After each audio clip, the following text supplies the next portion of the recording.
Hello 8th class, welcome to social science class. In previous video we have read about trading company in India. Trading companies in India. Let's continue our chapter. And today's topic is struggle for territories, wars with Indian rulers.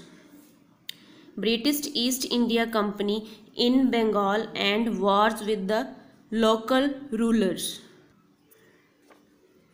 Bengal was a very fertile and wealthy province of the Mughal Empire. It was also equally progressive in trade, commerce, and industrial growth. The British East India Company enjoyed the several trading facilities. It was free to bring and take out any without any payment to custom duty in Bengal. Bengal जो Mughal empire के लिए बहुत ही fertile and wealthy प्रांत माना गया था। यह trade, commerce and industrial growth में भी समान रूप से प्रगतिशील था। जो ब्रिटिश ईस्ट इंडिया कंपनी ने कई ट्रेडिंग फैसिलिटी का लाभ उठाया।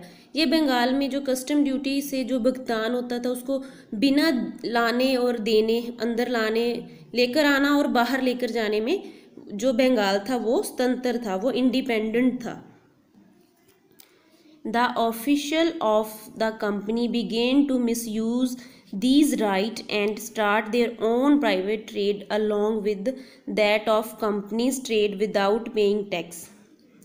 This legal trade by the company's official was caused of enormous loss to the revenue of Bengal province. जो कंपनी के ऑफिशियल थे उन्होंने इसका मिसयूज़ करना शुरू कर दिया और विदाउट टैक्स चुकाए कंपनी के ट्रेड के साथ साथ अपना पर्सनल ट्रेड भी शुरू कर दिया। कंपनी के जो ऑफिसर द्वारा ये अवैध ट्रेड बंगाल प्रांत के राज्य को जो बंगाल प्रांत था उसको भारी नुकसान का कारण बना। जो उनका रेवेन्यू था उस पर काफ़ी नुकसान हुआ। They could not tolerate this legal trade carried by the company's officials for their own benefit. Alwardi Khan, the then Nawab of Bengal, tried to keep a strict control over the activities of the company. But after his death, his grandson Siraj-ud-Daulah became a new Nawab of Bengal. He was inexperienced होता है innocent. The company took this opportunity to interfere in the political of Bengal, which paved the way for Battle of Plassey.